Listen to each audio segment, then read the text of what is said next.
hello, namaste, salam to all our viewers today.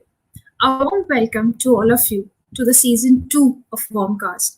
I, Shamalika, will be your host along with Mr. Ashish, the brain behind WOM. Mr. Shekhawat will be jointly hosting today's session. As you all know, that WOM community is a community of marketing stalwarts across the globe. WOM is present on all social media platforms, and to have a better connection and communication between the members across the 7 continents, we are using WhatsApp groups for regional chapters. I request to please give everyone a glimpse of what WOM community is all about now.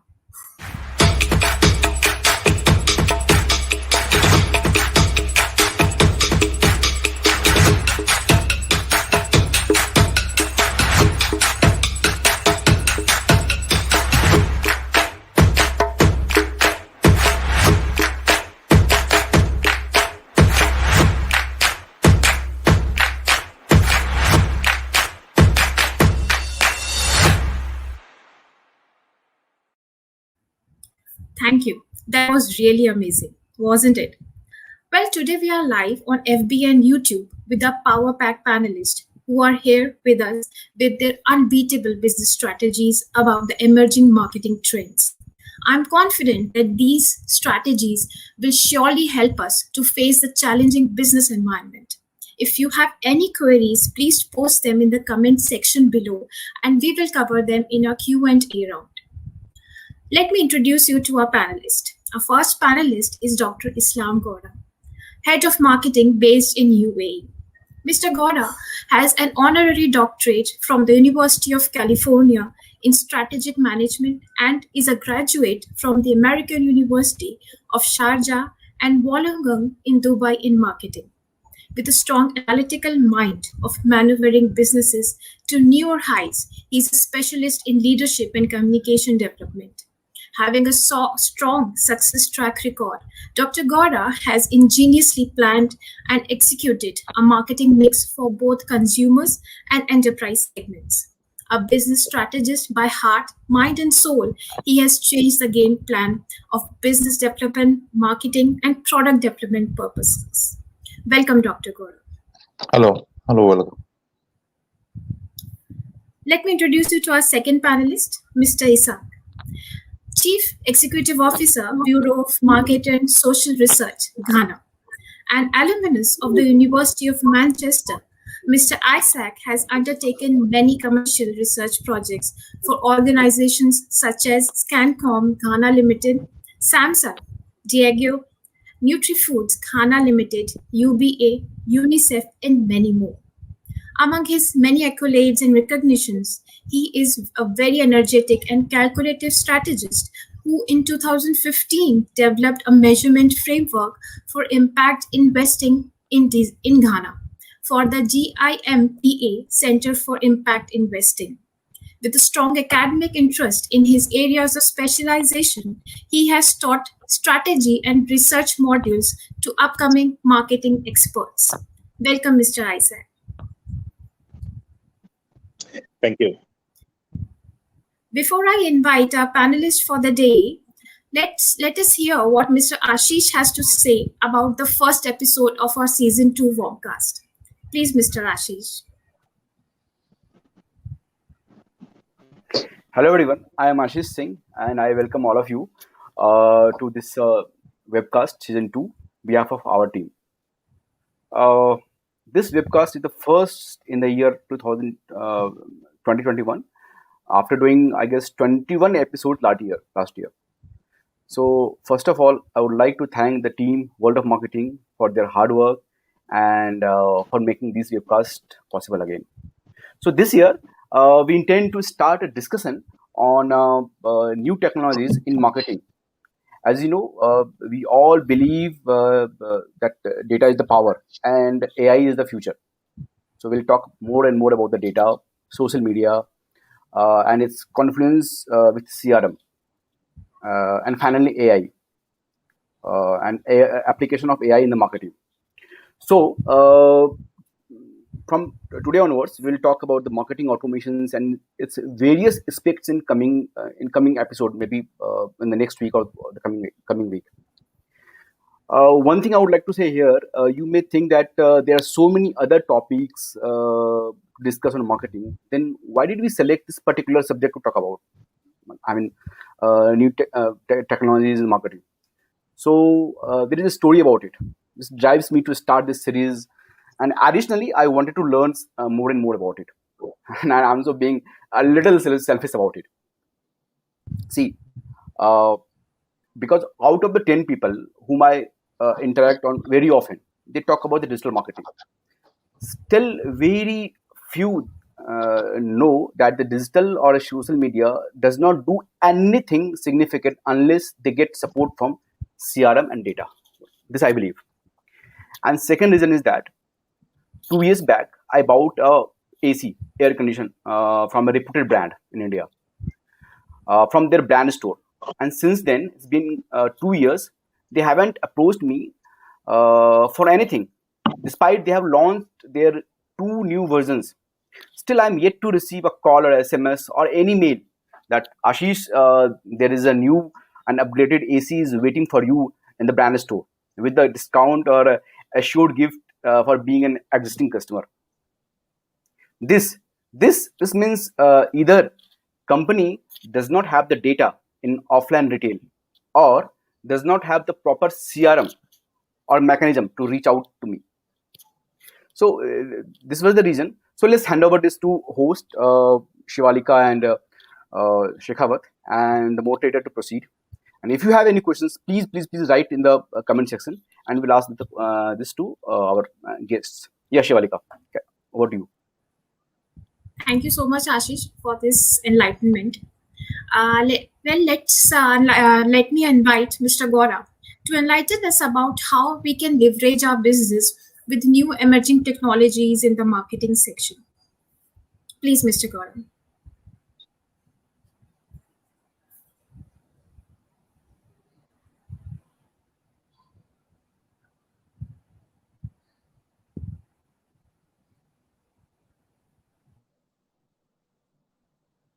Hello? Hello. Can you hear me, Mr. Gora? You are talking to me? Yes. Yeah, sure. So first of all, I would like to thank the World of Marketing, like group and Mr. Isaac and you, Shivalika. It's been 1 year since our first interaction together, and I believe that this is a very productive community, and I believe that there has been lots of discussion regarding the upcoming episode, which is today's discussion, and the importance of digital and social media marketing and in our era is very vital because basically everything nowadays is controlled by e-commerce. As Ashish said, there was no CRM attached to the company that he bought an AC from. So he remembered that. So customers nowadays, they remember the smallest things about the brands they are attached to. They remember the good and bad. So companies need to keep engaging with their customers on a daily basis or quarterly basis or monthly basis or whatever the tone and the timing of the interaction should be. So it's very important topic to be discussing, and I believe that retailers specifically, because the customers they have very short memory span, they don't remember all the retailers that they are interacting with, except for the memories that keeps them attached to the brands that they are feel that they have attachment to, or they have great value from, or they have great depression from. But we are being bombarded with lots of advertisements every day from very long list of retailers, from a very long list of maybe companies, startups, big companies, medium size to large size. There are lots of important aspects which we need to keep in mind when we engage with our customers, and they never forget. And the other important aspect as well is that e-commerce never forgets. So, for example, if you have an interaction with a customer online and and he provided or she provided a feedback, you should address that feedback on a timely basis, because basically the internet does not provide any mercy to any kind of recklessness or any kind of like loose behavior from the end of the brand that I bought my stuff from, you know.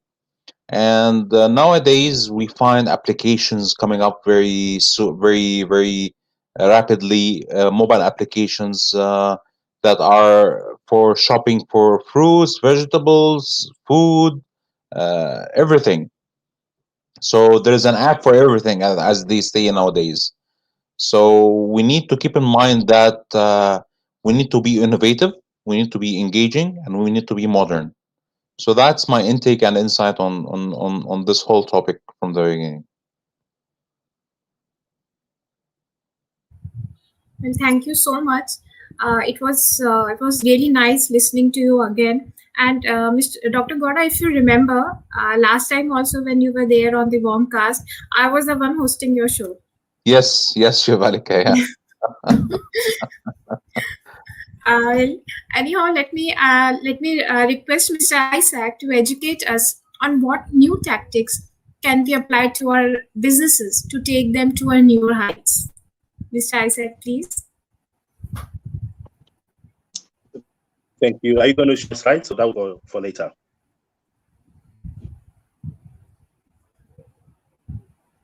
Hello, Shivalka? Yes. Hello? I have some Hello. slides. Are you going to show it now, or will it be later? Yes. Your I request the backend. Please start the. Yeah, here it is.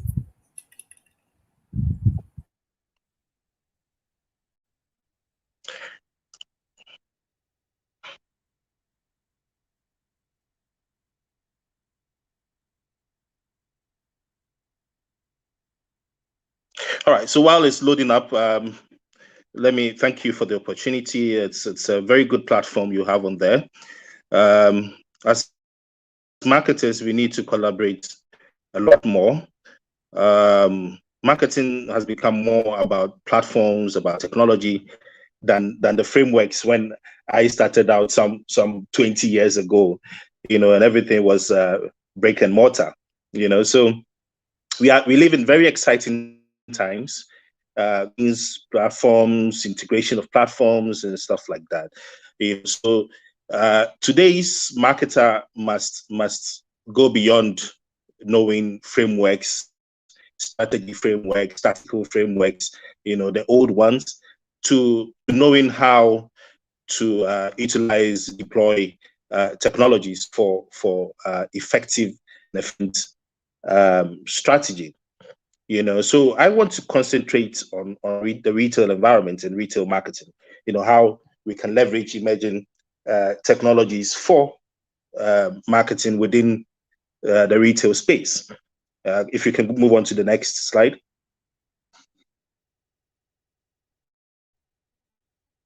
Yeah.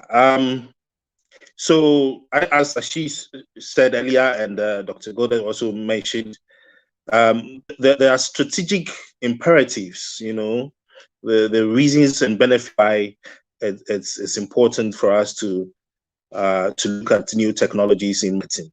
CRM, which is customer relationship management, yes, is at the heart of these things. But when we break it down for, let's say, novice marketers or people who are now getting interested in marketing, basically what we are saying is that we should be able to use technology to customer data and insights, okay? And then we should be able to use the technology to deliver service a bit more efficiently than what used to be with the brick and mortar era.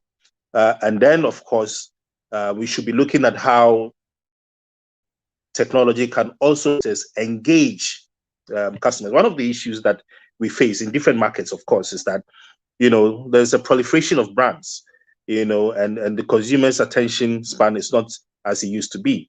And anytime a consumer has to make a purchase decision, there are competitive offers available. There's sort of like noise, in the cycle, and continuous engagement is very important. And the argument we make is that the new technologies we're talking about, usually CRM powered, afford us the opportunity to engage the consumers and customers on an ongoing basis. Obviously, when you bring these things together, the ultimate aim is to be able to retain these customers and also to be able to drive customer loyalty. Next slide, please.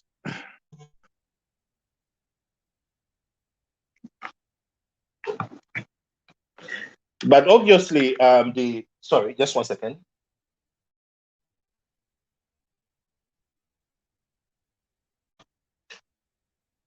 Obviously, the technology life cycle in various markets differ. Countries where, for even in Ghana, we've been able to deploy QR codes as a basis to make purchases. But I know that in some sub-Saharan African countries, they are not there yet. The e-commerce and the e-payment systems in Ghana has developed significantly, although someone will also make the argument that it lags behind that of the globe and the more developed countries. So we need to ask questions about the value of offline. I mean, bringing it all together to retail marketing, we need to ask questions around the value of offline versus online or digital retail marketing. We need to look at ways that those people who want to do digital marketing or online channels would face in some markets. I constantly share my frustration with how when you make an order, an online purchase in Ghana, for example, you need to actually give the direction to the courier service at every single turn, and how very irritating it can be. It's a big pain point when it comes to online channels, So I'm sure Dr. Gouda has a lot to say about that. Some of the challenges, for example, even center on credibility of the vendors and all those things. So can you kindly move on to the next slide?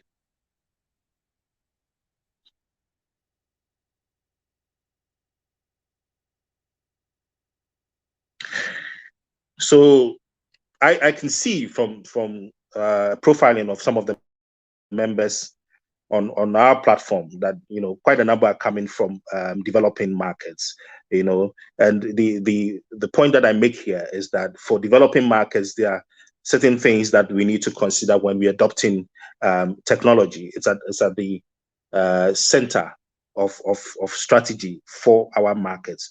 We need to look at efficient collection of 360-degree consumer data. So in more developed markets, there's already a significant repository of data from way back, but if you take a country like Ghana, probably same with India, Bangladesh, you realize that we are now on the trajectory, we are now on the technology life cycle. So we need to get a lot more consumer data to be able to shift consumers from the traditional to digital, so the imperative here when you're looking at technology for our markets is how can we be efficient about it and at the same time be able to collect 360-degree data.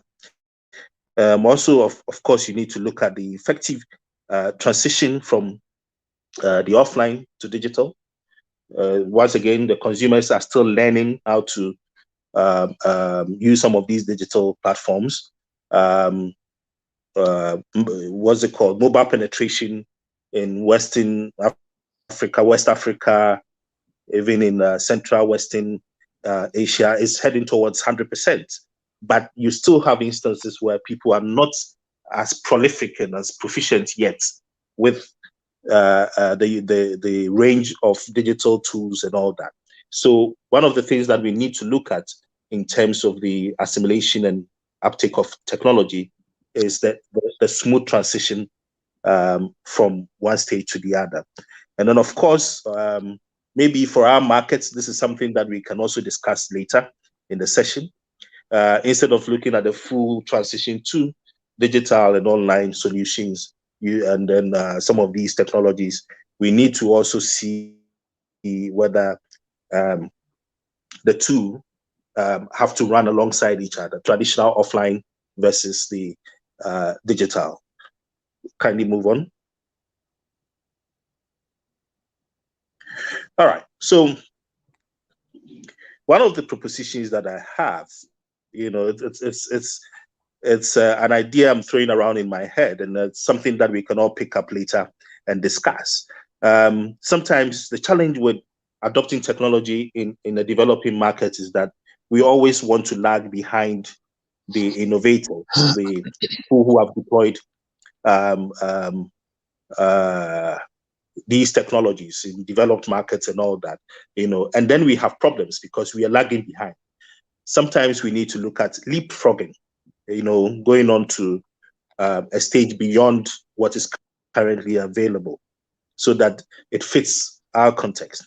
Multi-party loyalty schemes are already in place. As far back as, let me say, 15 years when I was schooling in the UK, I mean, there were stuff like the Oyster card that allowed you to shop at various places, get discounts and stuff like that. And, these cards were picking data that was later going to be used to market other stuff or other things to you, and provide you with rewards and all that. But like I said, 15 years on, I'm here in Ghana, and there's no multi-party loyalty card system. Yes, some stores, retail outlets have begun doing their own loyalty cards, but I think that there's some leapfrogging that needs to be done, and that is why I'm making this proposition here. So the proposition here is, if you have a because we have mobile money penetration, significant one at that, in some of these developing markets, India, Ghana, Nigeria, and all that, we need to look at a proposition where a mobile money and telecom company drives a loyalty scheme together with the retail outlets, together with other partners like cinemas and all that, which will help capture the data of the consumer for the consumers, or on the consumer, sorry. And then maybe a delivery company that would also help when it comes to online purchases and all that. A multi-party scheme that goes beyond a particular retail outlet, and that allows for the opportunity to capture a lot more data. Please go on to the next one. Sorry, just 1 second.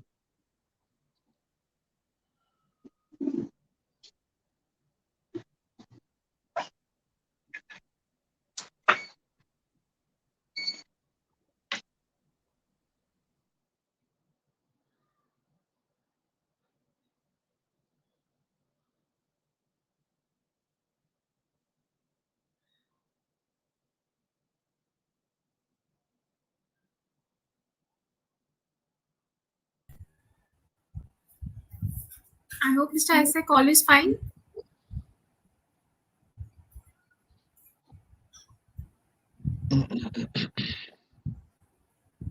I think there is some connection problem with Mr. Isaac.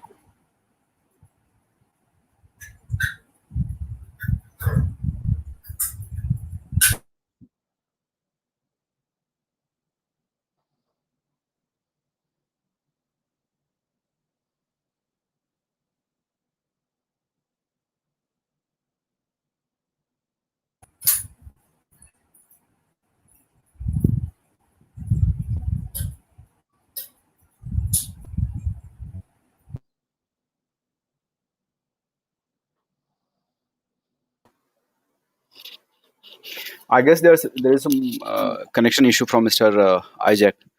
So, Shivalika, if you allow, why don't we continue with Mr. Gouda? Yes, sure.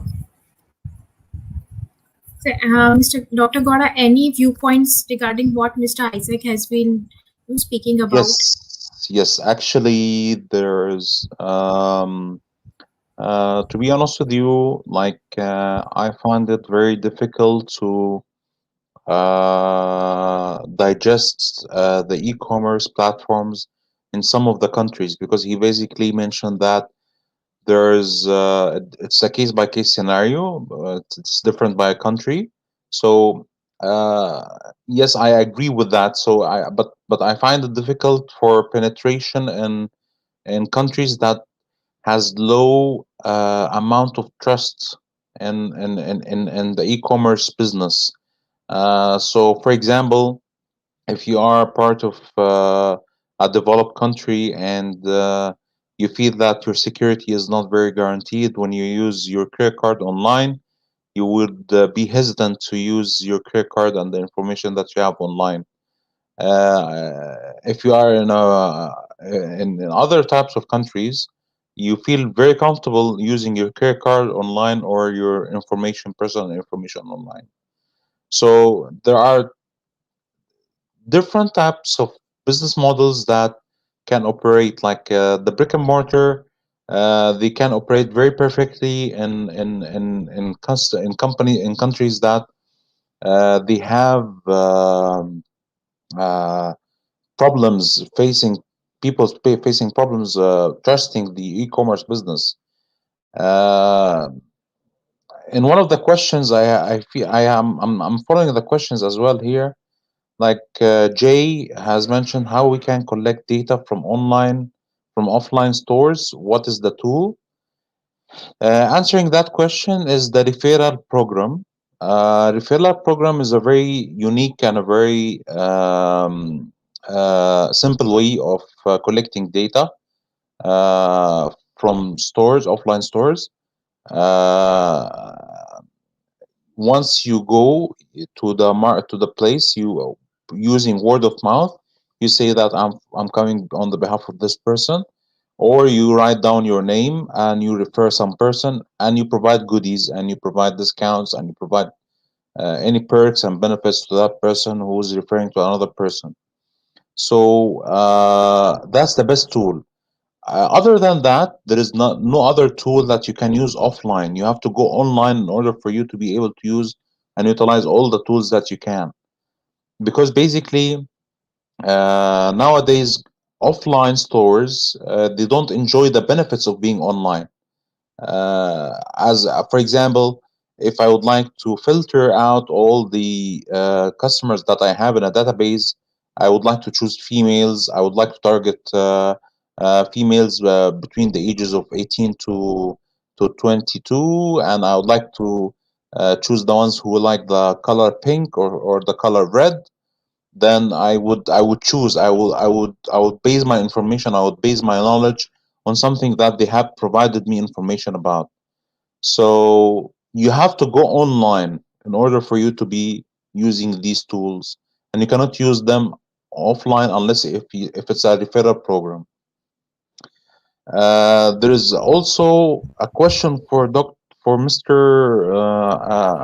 Isaac here regarding AI and the future. Dr. Gora, sorry to interrupt you here.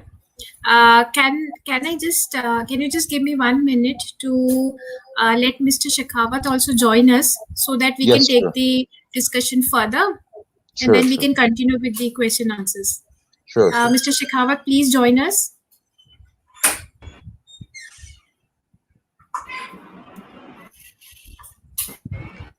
Hello, good evening.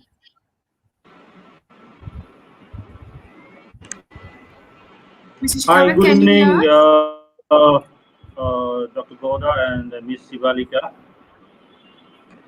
Yes, I can hear. So, can you hear me? Or,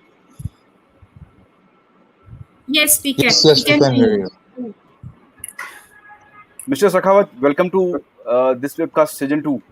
You are very much loud and clear. Please go ahead. Okay, thank you so much, Mr. Ashish. So basically, I was seeing the presentation of Mr. Isaac. He was giving us the insightful insight on the how data-driven marketing can work for the future. He shows us the some insight like how data connects to the loyal customer base. So I think if he could done his presentation, we could learn a bit more about it. But still, there is a some challenges as Dr. Gouda shared. Like if the country's total ecosystem, country's total environment in shopping experience it's not support to the e-commerce, then it will Hello, can you hear be me? tough. uh, yes, we can hear you. So it will be tough to connect the customer to the this sort of application, this sort of purchasing experience. So as Mr. Isaac joined with us again, so we should allow him to continue his presentation. So later on we can uh, discuss in detail about this. Thank you.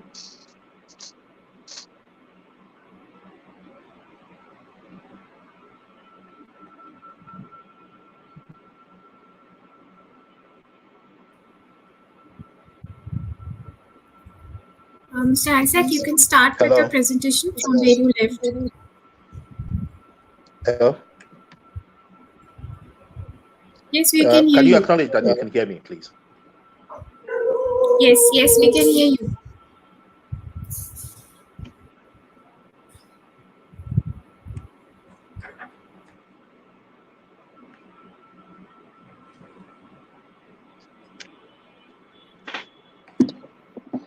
Mr. Isaac, we were talking about the usage of e-commerce and retail, and if we can elaborate how we can use technology in e-commerce and retail. Are you there?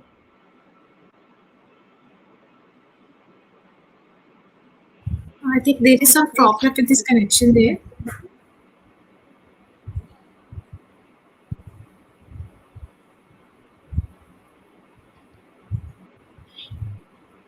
Okay, if I can say some words and then we can wrap it up, because basically I feel that there is a connection problem with Mr. Isaac. Yes. Uh, uh, I agree with some points that he mentioned. For example, the mobile penetration in Africa and Sub-Saharan. Basically, I used to work in Mastercard Middle East, and we used to have something called NFC payment. So, for example, if you go to a shop in Africa and you have your mobile phone, it's not smart mobile phone. It's like an outdated mobile phone. You can use your NFC mobile phone NFC payment to pay for any of the products that you wish to have, or send money across to any person in the country or in the region. So that facilitates that kind of infrastructure that's being built by companies like Mastercard or the NMCs in the worldwide. That's the kind of like infrastructure that encourages the usage of offline kind of payments or offline kind of e-commerce. Basically, because these countries, they suffer from the lack of like, for example, if you have money in your pocket and you are walking down the street, and you wouldn't have much to carry on, because you basically are afraid to be robbed or to be in a situation that you lose your money. Similarly, your employer, for example, would provide you with no there's no way to open a bank account in these countries because they are developed. So because the salary levels of salaries are below what you can open a bank account with. So basically, NFC and mobile technology has facilitated the kind of payments that you can do online. On the other hand, the level of trust, as I said before, if you would like to buy or purchase something online, you would not be able to do so if you don't trust the brands that you are dealing with, or if you don't trust the ecosystem of the country that you live in, because basically you feel that you are going to be stolen, your money is going to be stolen, or that you can lose your data or privacy for third party. Last but not least, there are companies who have completely operated online, like a very famous example in the United States, a company called Threadless. And I mentioned this example in the morning when we were speaking to Mr. Isaac. I was speaking to him. Basically, Threadless is a company that uses something called co-marketing. And co-marketing is a concept that the customer engages with the company in a way that they provide their own input, and the company takes that input and sell it to the other customers. Threadless was a t-shirt company, and customers like me, you, and Shivarika, and Shaukat, and Ashish, and anybody can design a t-shirt and provide it for approval by that website. And after its approval, you will sell it. And after you sell it, the company sells it. After the company sells it, it provides you a profit of a margin of the profit. So it's a very unique and very famous company that it's operating in the US right now. Its core marketing techniques has helped lots of pushing towards e-commerce and totally developing on the internet to operate its business without having a brick and mortar uh, outlet. The problem is that this company is now facing problems because basically there are many competitors who imitated that company and who created the same concept and the same model to the customers, allowing them to create their own t-shirts with much higher margins of profits and much higher participation. Uh, why I'm mentioning this example? Because basically, as I said before, the internet is merciless. Uh, it does not provide you the opportunity to provide a unique idea, and then this idea can be protected forever. You need to rejuvenate yourself. You need to reinvent yourself every time that you are online as a company, as a business, and you need to be connected with your customers. So three important things in a very successful e-commerce and a very successful business model online. First is the trust. Second is the infrastructure that provides you with the payment, online payment. And third is the novelty and innovation. You need to keep driving innovation. You need to keep providing innovations to your customer for them to be able to enjoy your product and enjoy your service without having to go to another company and buy their products and services. So that's a wrap for me, I think. If you have any questions, please let me know. Mr. Ashish, you need to Yeah, unmute, yeah, yeah. please. I was on mute. I was on mute.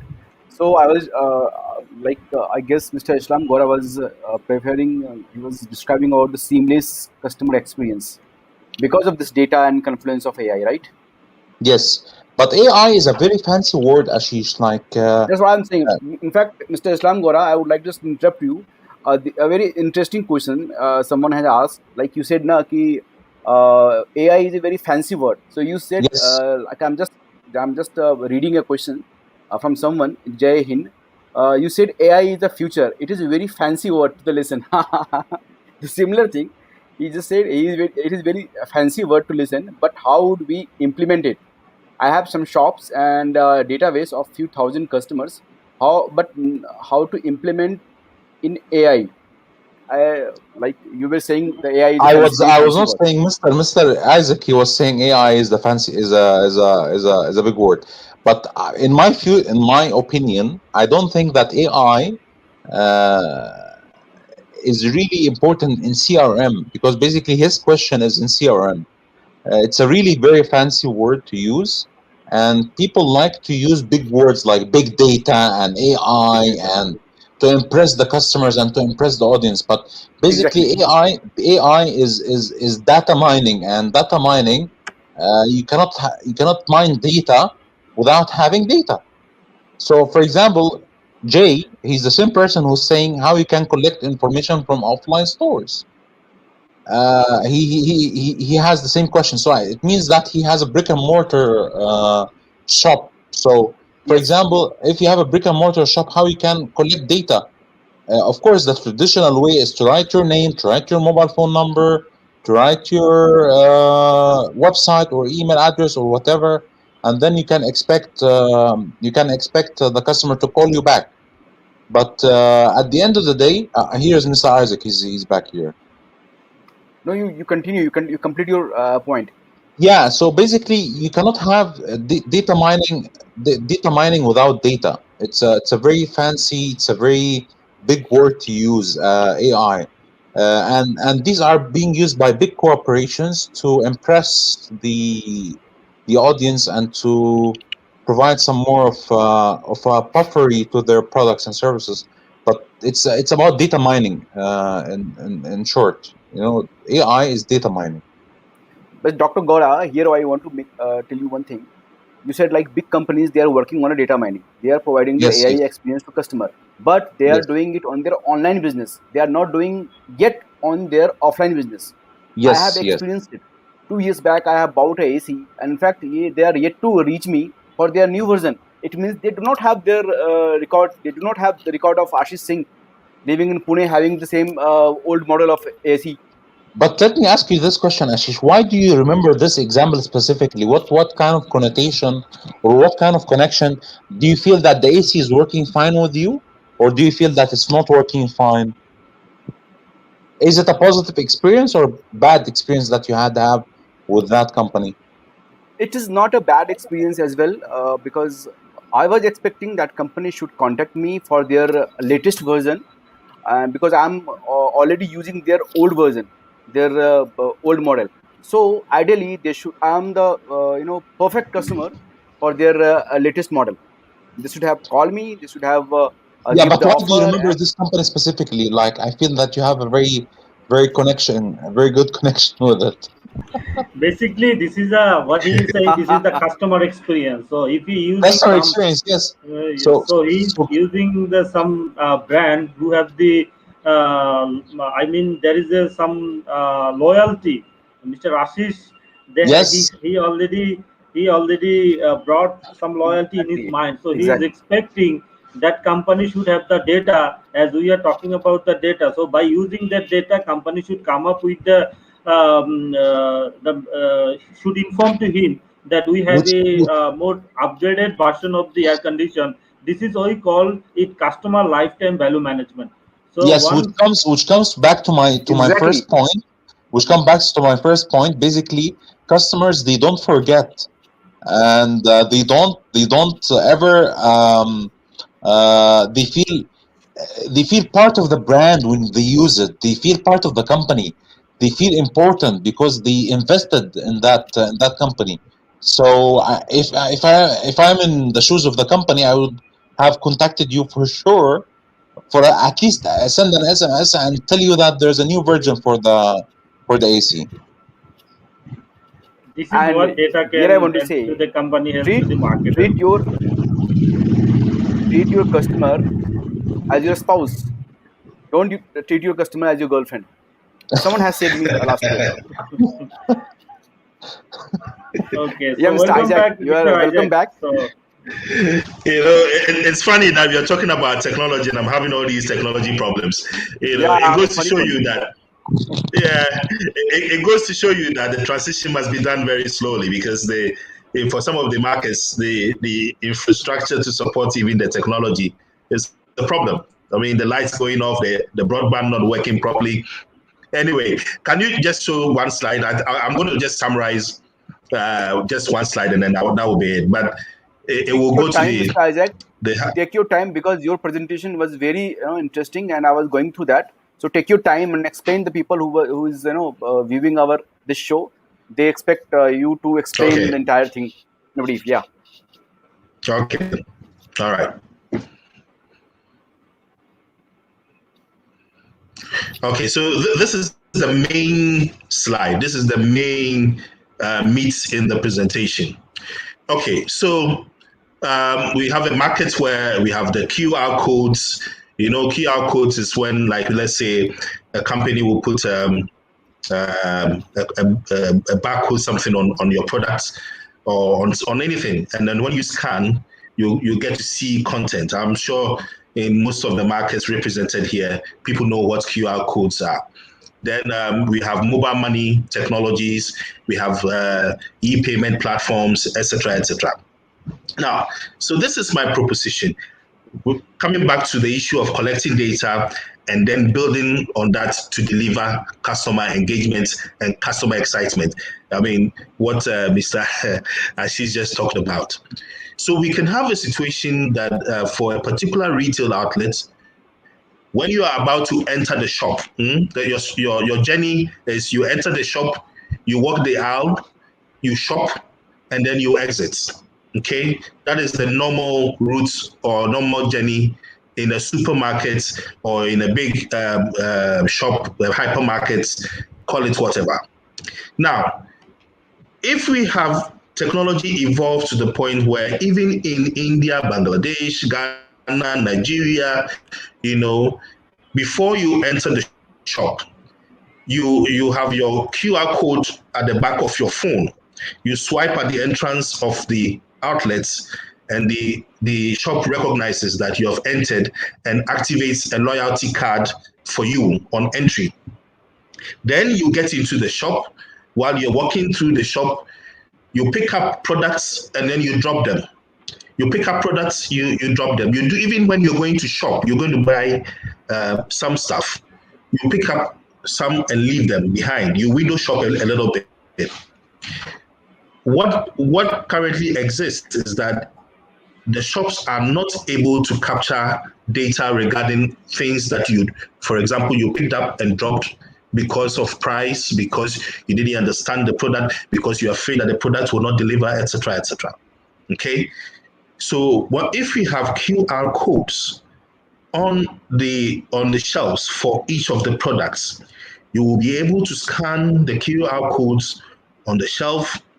You'll be able to see, for example, the ranking or the rating that other consumers who bought the products have given that particular product. You'll be able to see a specific discount that the shop is giving you for that product, etc., etc. Whatever the case is, the store's mobile app, which is facilitating all these things, is able to register that you showed an interest in a particular product, even if you decide not to buy it. So then they have information that they can use to later on market to you. Okay? Then there will be instances in the shopper journey where you will say, oh, I actually want to buy this. Now, the future for retail, even in developing markets, as I see it, is that you should be able to add, even in the block, the brick and mortar shop, you should be able to put that particular product in your cart, in your shopper cart, or on the mobile app, okay, while you're shopping. Then you'll be able to see the discounted value for that product because you have activated the loyalty scheme. You'll be able to see, for example, insights regarding your shopping. For example, the insight could be, while you're shopping, the insight could be last trip you spent 50 rupees, 50 Ghana cedis on food. You're spending 60 Ghana cedis on food. And you get all these insights while you are shopping. And then when you are done, you're about to exit, there's also some contact between you and then a shop attendant that also registers the time that you leave the shop, which can also be used to, for example, measure how long you spent at the retail outlet. Now, so right there, you've seen the benefits for the shopper. Okay, if you enter the shop and you swipe your code, you activate a loyalty scheme, and then when you're walking the aisle, because you're now activated, you are able to see products. What do you call it? Offers, etc., etc. The shop is also able to collect data across all these things. And on this slide, for example, you see the benefits that the shop can get because they've collected so much information, either for communication purposes or for store strategy. Okay, they are able to do shopping basket analysis. I heard Dr. Gouda talking about data mining. I used to work in a telco where I did quite a bit of that under a business intelligence role, you know. And these things, you don't need to get to the point where you are an AI specialist to do them. They are basic tools, data mining tools that you can just, by pulling the data sets or whatever, be able to do shopping basket analysis, shopper demographic profiling, store traffic insights and management, etc., etc. Of course, on the communication side too, you can even look at location-based advertising. When the person comes into the shop and then does that initial scan of the QR code, the next time he's in the area, you can have a location-based advertising system. You're using USSD that tells the person, come to the supermarket. We have this deal for you today. And then there's that constant engagement with the consumer. Over time, they become used to these things, and they are able to use the full array of solutions that the technology can offer. So we are saying that if the retail outlets can take on some of these technologies, not just one or two, but actually look at the possibility of integrating them, then we will be able to see some of these marketing outcomes. And the most important thing that we are also saying today on our platform is that for marketers in developing markets, do not attempt to just follow what is going on in developed markets, etc., etc. You should look at the opportunity to leapfrog even beyond what is currently available and come up with some of these exciting ideas. Because of time, I will end here, and then we pick up questions later on.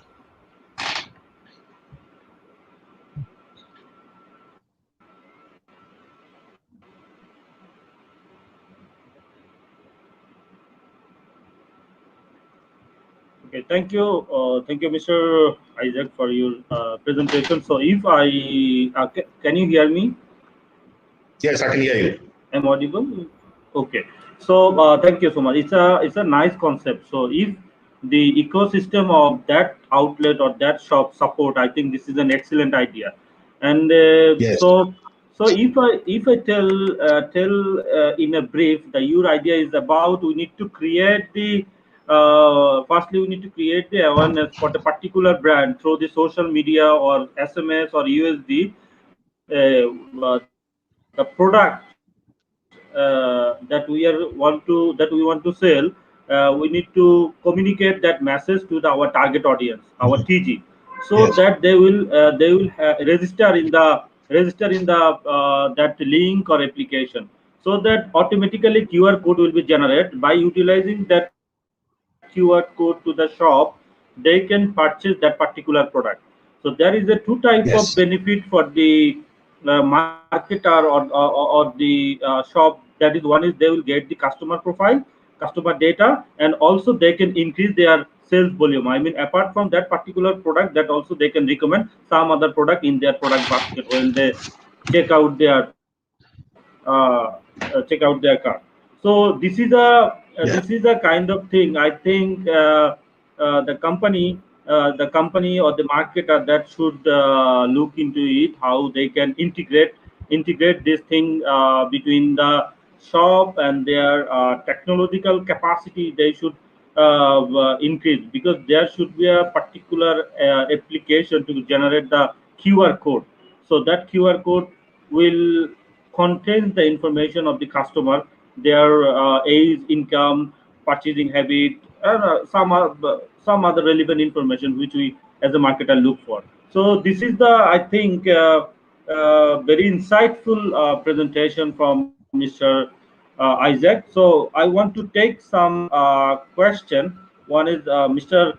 Pradeep. He want to know, if I use AI, how can I get the info at same time when any customer enter through QR code for my business? So for this question, Mr. Isaac, can you enlighten his question? Oh, I don't know the specific system that he's using. AI is the bigger concept of, you know, uh, automation and intelligence and all that. But I don't know what specific system he's using. But a lot of the systems out there actually allow you to integrate your store software with payment systems, and then some of these technologies like the QR code and all that. I mean, this may not be the platform to share specific solutions out there, but he can Google Yes.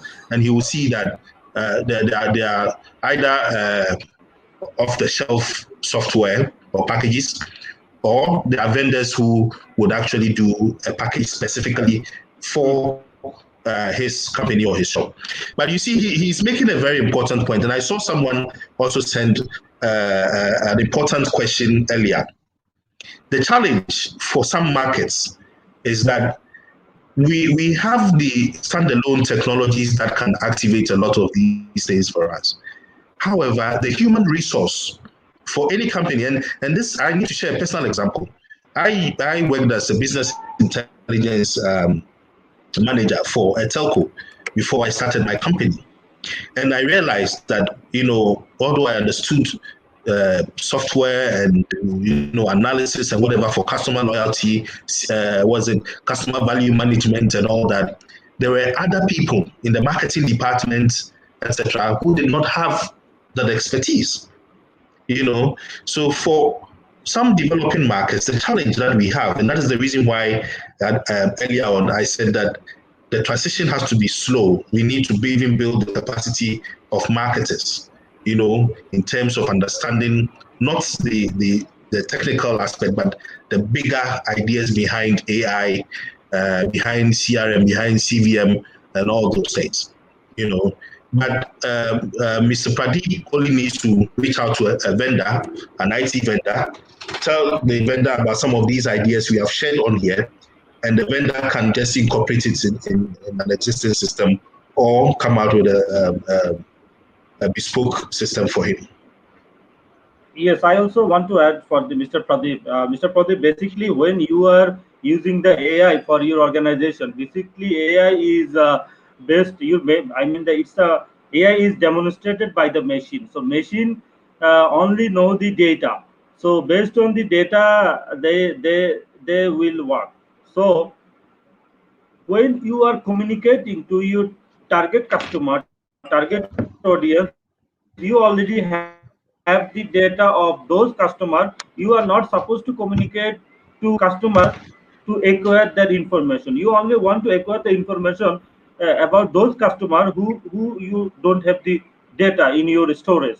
So I think it will not happen, because uh, once you are implementing the artificial intelligence in your organization, you are not communicating to the new customer for collecting data. You are targeting those customer who is not in your basket, who is not in your list. I think you got my answer. Thank you, Mr. Pradeep. I just want to add something to that point. It's basically data privacy.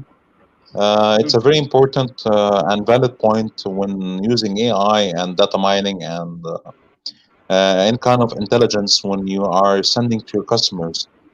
Data privacy in developed countries is not a very big deal. It's not being considered as something which is vital when communicating to the customers. There are no any kind of um, messages that pops up and tells you you have to accept this in order for you to be able to receive messages or some sort of communication from the company or the brand.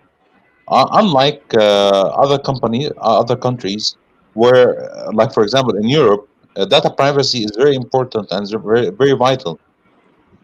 So we need to put in mind which kind of market, as Mr. Isaac said before, which kind of market that we are considering for our evaluation.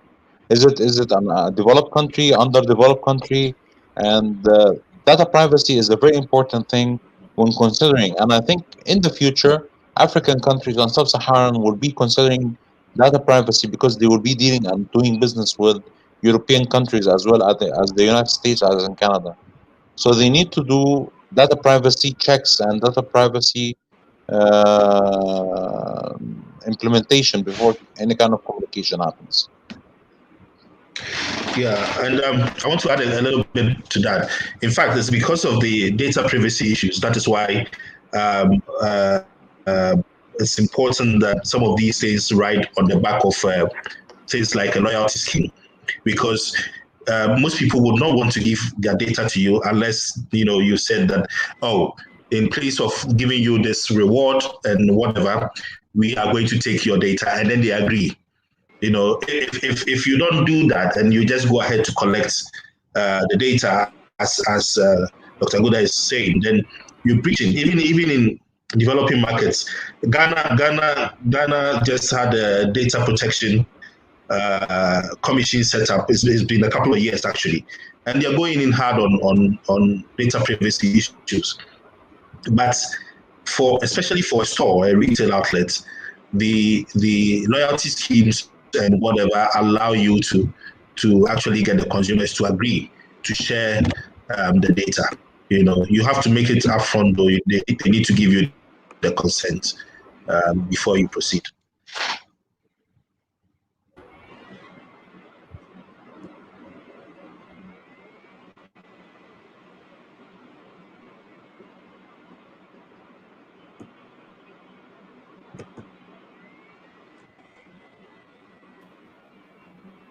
One more question from Jay Hind. Jay, how can we collect I mean, data if from you take offline this stores? question, if you take this question that just popped up, how can we collect data from online stores? That is what I just talked about.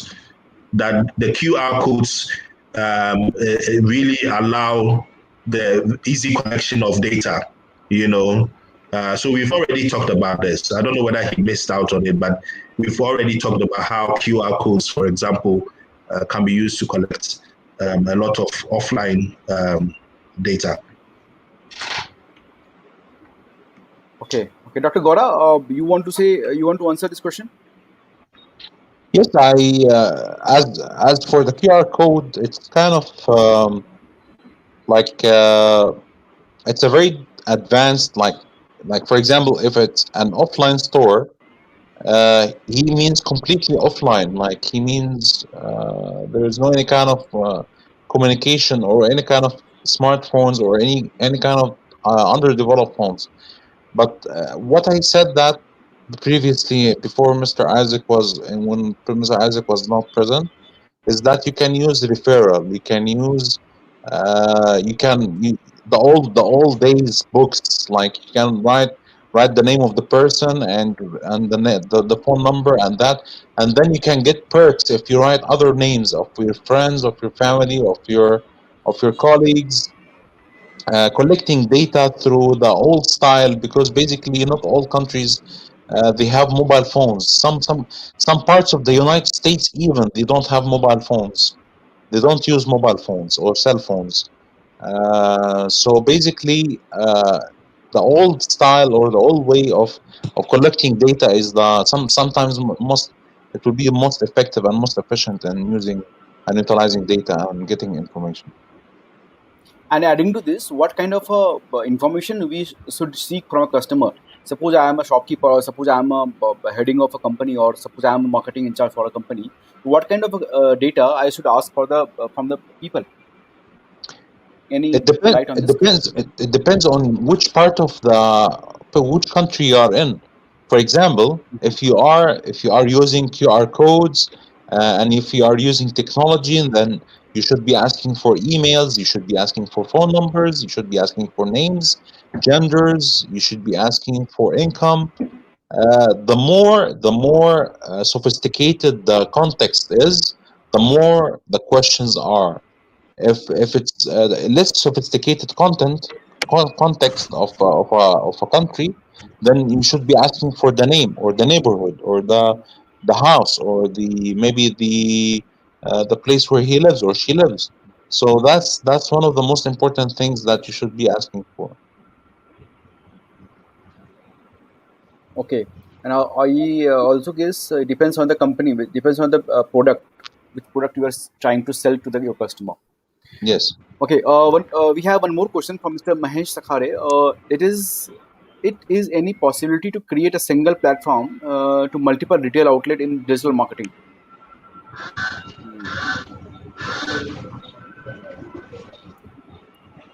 Sakhawat, Yes, possible. It's a very much possible, and this is a yeah. Can you hear me?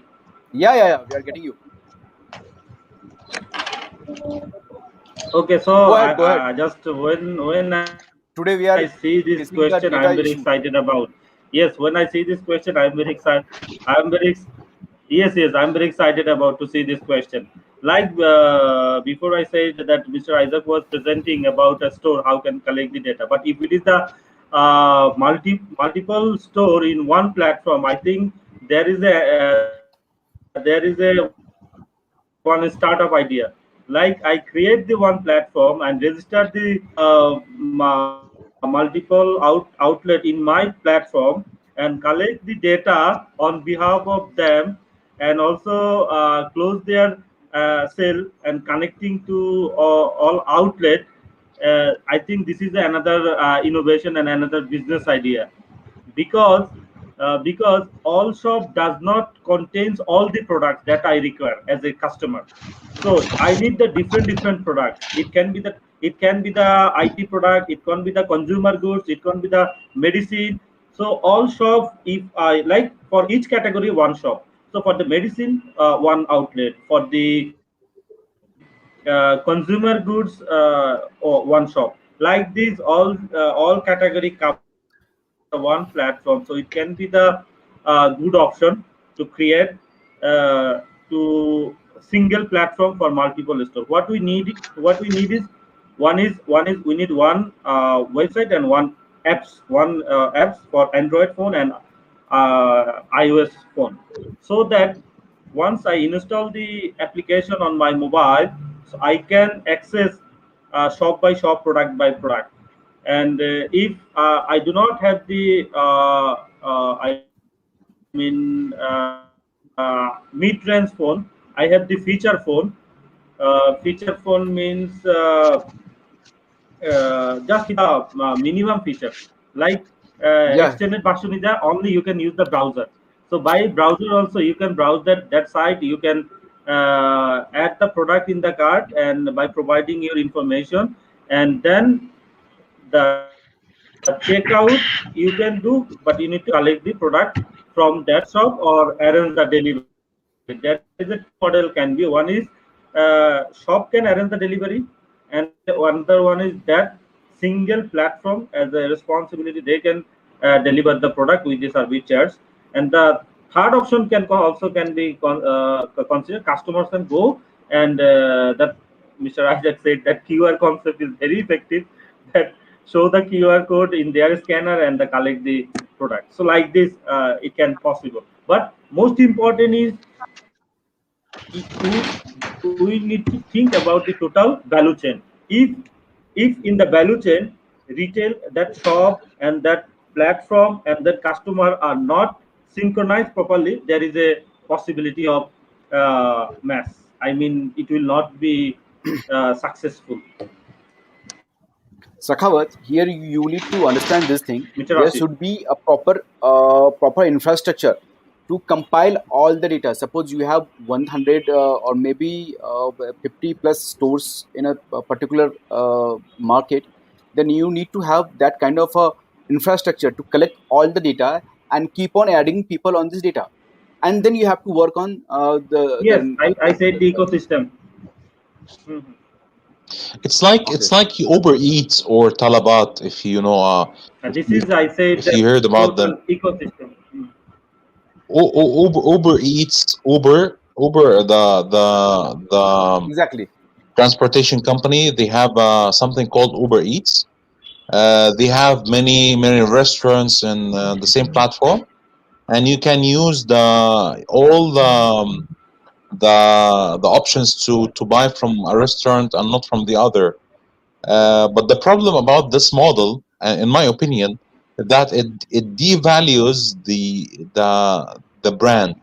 Like brands, for example, big brands, they choose to have their own applications and not to be in one application with other brands. Why? Because it devalues that brand.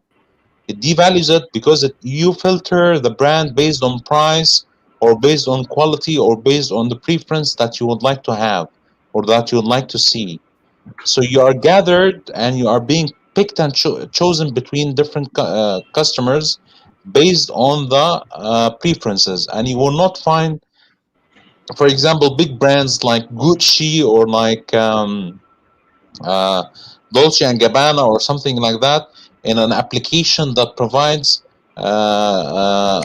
brands an exposure over other brands. They have their own applications. They have their own kind of marketplace that they sell their products from. So they don't devalue the brand. So, but if you are looking for economy of scale, selling one item to many and marketing to many because your marketing dollar is less in your company, then that's a good platform to be in. But it's not for the future. Yeah, I want to add a little bit of that. So Dr. Gunda is making a very good point. Ideally, you would want to have your own platform. You know, it gives you the opportunity to do better branding and to do your own specific engagements, customer engagement, and all that. However, for some companies below a certain level, I see how useful this would be because you see, going back to Ashish's example, he talks about how the company has taken his data, but is not able to do the full range of engagement activities that you would have expected. And this is what I see here in Ghana with most of the shops that are attempting to do CRM and CVM. You know, they do not have the capacity, in-house capacity, to do these things either on the digital level or even in the Uber Eats example, the delivery aspect of it, delivering the products to the consumers, etc. They don't have the capacity, and indeed, if they even attempt it, they will be going into a certain listen that is not their core business, and then it creates a whole lot of problems for them. The advantage sometimes when you have an independent company doing this is that when there are delivery issues, when there are experience issues, you can actually blame the third party and not blame the actual brand. You see what I mean? So I think that it's an issue of looking at how big you are and then saying, do I have the capacity to go digital and do the full array of digital stuff, or I'm better off outsourcing this to a company that has better competency or capabilities at it. Thank you. Sakhavat, any Well, other questions from the viewers?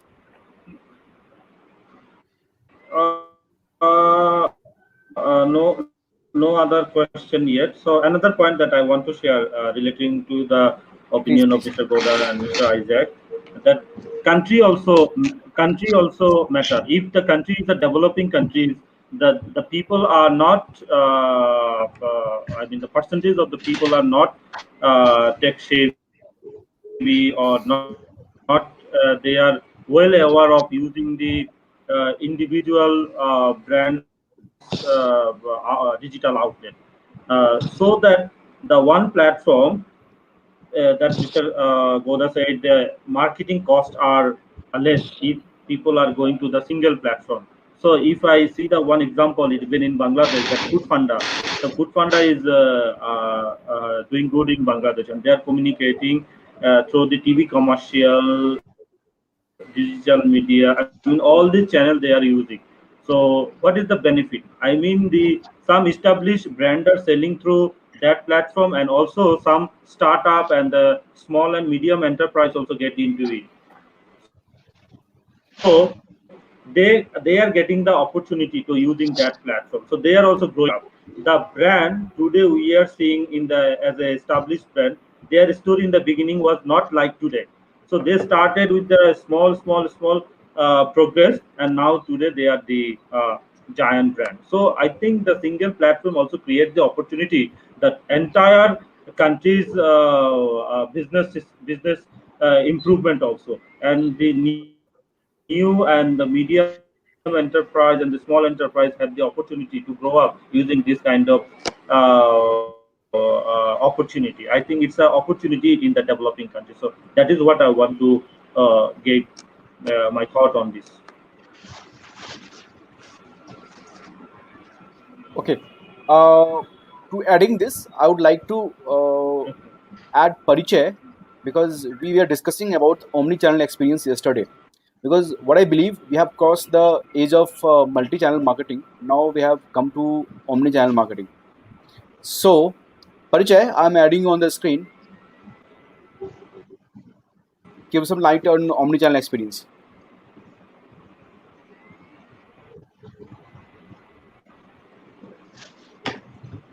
Parichay, you're on mute.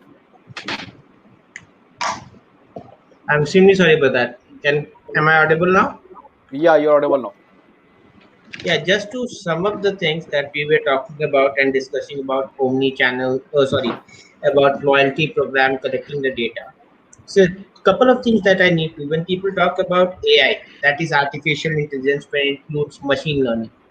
See, machine learning, when we use machine learning, when we have a tremendous amount of data, okay, when we have a data in thousands, that work can be done by the calculator. You don't use scientific calculator. So anything, all this, Mr. Pradeep asked that they are using a QR code. It depends upon how many footfall they have so far.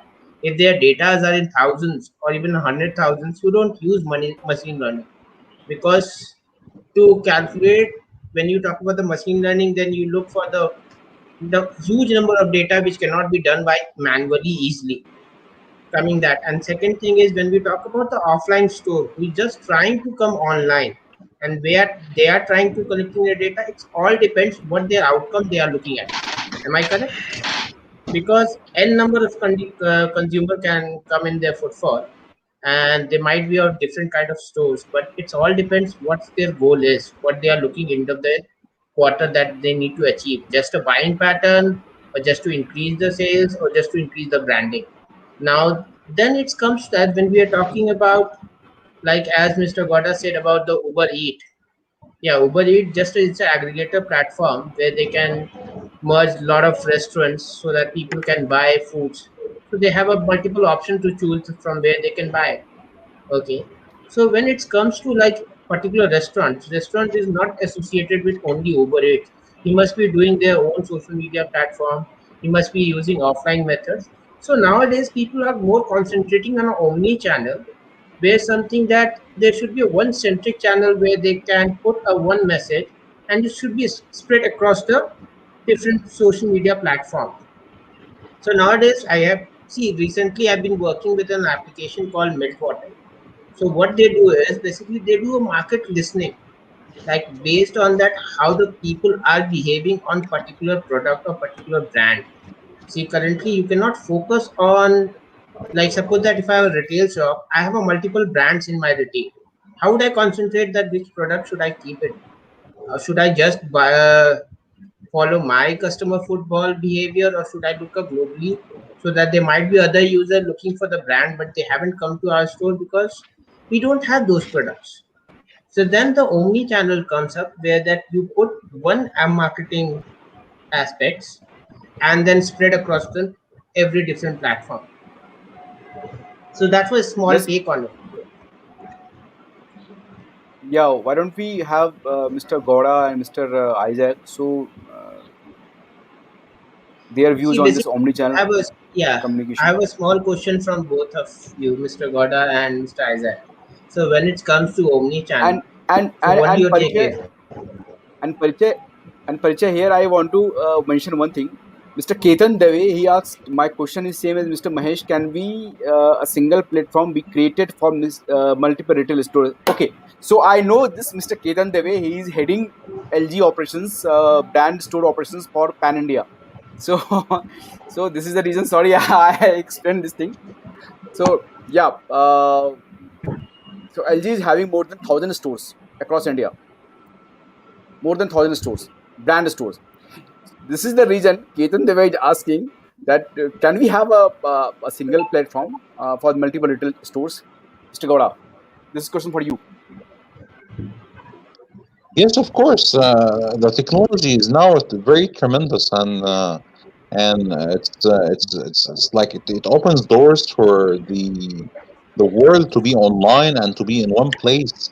But that's not the problem. The main problem is, would you like to be the kind of company to be in one place as the others? Like, for example, um, I'll tell you an example here in the UAE. There's a city called Sharjah, and there's a roundabout in the city. Okay, it's called the mobile phone roundabout. Why? Because it all has shops of mobile phones next to each other.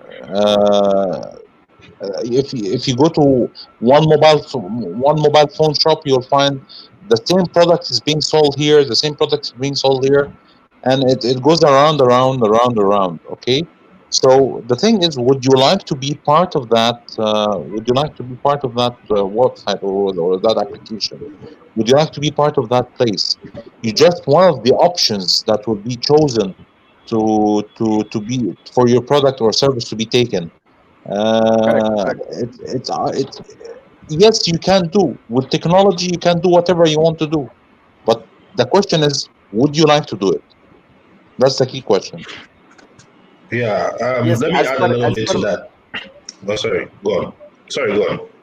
no, no, I just said as per Mr. Ketan, he wants to have a platform, a single platform for all the LG stores in India. So he wants, and maybe you if you can give a solution, so we can connect later on. Yeah, Mr. Isaac. If it is about retail outlets, can you have the question come back again? That the his question. I think he was very specific about retail outlets. I don't think it's a good idea because if the market is price sensitive, you do not want to encourage a situation where because the consumer can go onto one platform and see stuff from different retail outlets, they're able to do too much price comparison, and then price becomes a basis for the purchase. If it's for small companies, which actually do not have retail outlets, their own retail outlets and stuff like that, that's fine.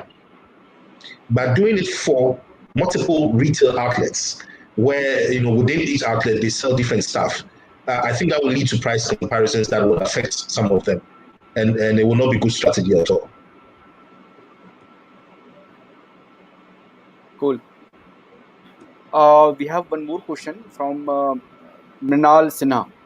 Omni-channel is very relevant in banking also. Okay, so he's just making a statement that omni-channel is very relevant in banking also. I know Minal Sinha. He is working with ICICI Bank, ICICI Direct in Mumbai, and he's heading his product department. So yes, thanks Minal, and I want to see you in the next season.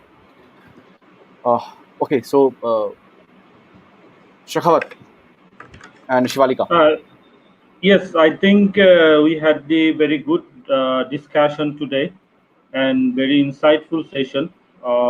We get to know the ideas how data can be collected and how data can be used for creating customer loyalty. And also there are some other issues also we have been discussed, which is relevant to the our today's context and the contents. So I just want to say thank you very much to Mr. Isaac and Mr. Gouda, and also before finishing this session, I will also ask for their closing remarks. So before going to go their closing remarks, I want to say one thing, that marketer. So marketers basically look for three types of data. One is customer data, one is financial data, one is operational data. So according to the Forbes magazine, the 48% of the big data are using for customer data analysis. That means what? The couple of years back when we were talking about the data, but now we are talking about and thinking about the big data. So customer data acquisition and utilizing them resourcefully and gaining the advantage for the future, and also creating the loyalty base by using the customer data is a dream for a marketer. And if we can create the database of our target customers, we can minimize our customer acquisition rate, we can enhance customer lifetime value management, and also we can grow the customer loyalty. So from me, that's all for today. I am now over to Miss Sibalika.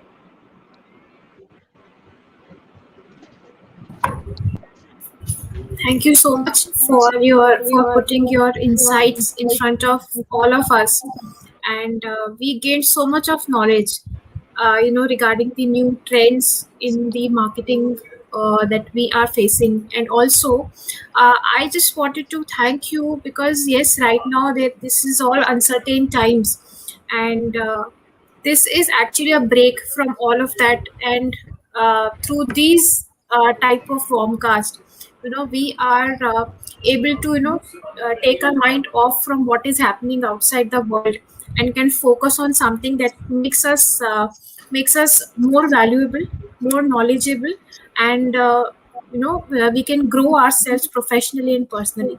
Thank you so much for giving us your time. We really Thank you, value it. Shivalika. It's really a pleasure to see you guys again. And thank you, Mr. Isaac, Thank for the great and informative session, and Ashish and Shawalik.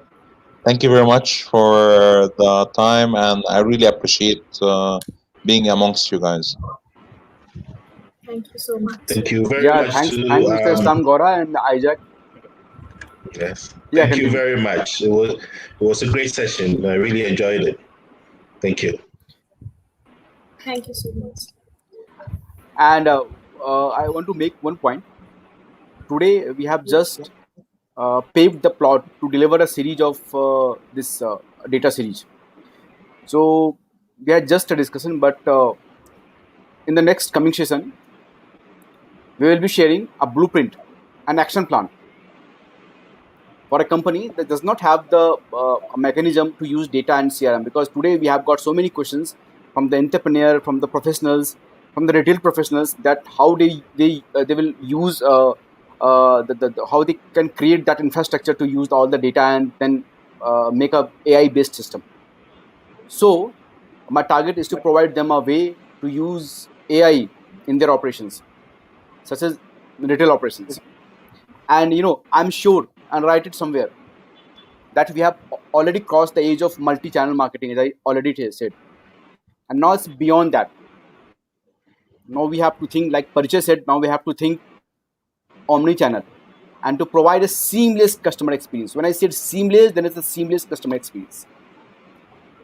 I personally believe that customer, as I before said, customer is treated like a spouse. They fight, they love. Still, they should not go for divorce or to use other brand. So continuous communication, a continuous communication. When I said continuous, then it's continuous. Should be a part of the customer life cycle. It is not like that we are going for the customer. This is not a time to follow the customer. Where the customer is, our brand should be. Product may get old, but it should replace with the same brand. So your vows should be the firm that enough. That's why I said customers should be treated as a spouse. Finally, thanks Shivalika for hosting this show beautifully, and Shakhawat to moderate and drive this show. Thank you. And thanks Parichay for your technical support and managing this show very beautifully. At last, uh, whoever wants to join WoMCast as a panelist, uh, as a host, as a moderator, please connect us and be a part of this journey. Please subscribe to the pages of World of Marketing, our Facebook page and our YouTube channel, and get updated about this next session. At last, be at home, use mask whenever you go out, and please take care of And yourself Ashish, because health is the I most want to important add thing. one thing. I want to add one more Yeah, thing sure, that sure, warm, sure, sure, even sure, sure. warm is we are also starting with our own AI system also. We talked about it earlier that we will be taking the data of all the form members and putting it down in one place so that all our informations are available for all of us to connect and network. So I think that is also a type of AI that we will be Exactly, doing it. exactly. We have more than 6,000 members data, and we have to use it on an AI platform. So we can contact Mr. Gouda and Mr. Isaac for this thing in the next future. All right. So we'll meet in the next session with the next episode on the same topic, on the same subject, AI and data. Thank you. Thank you. Thank you. Thank you. Thank you.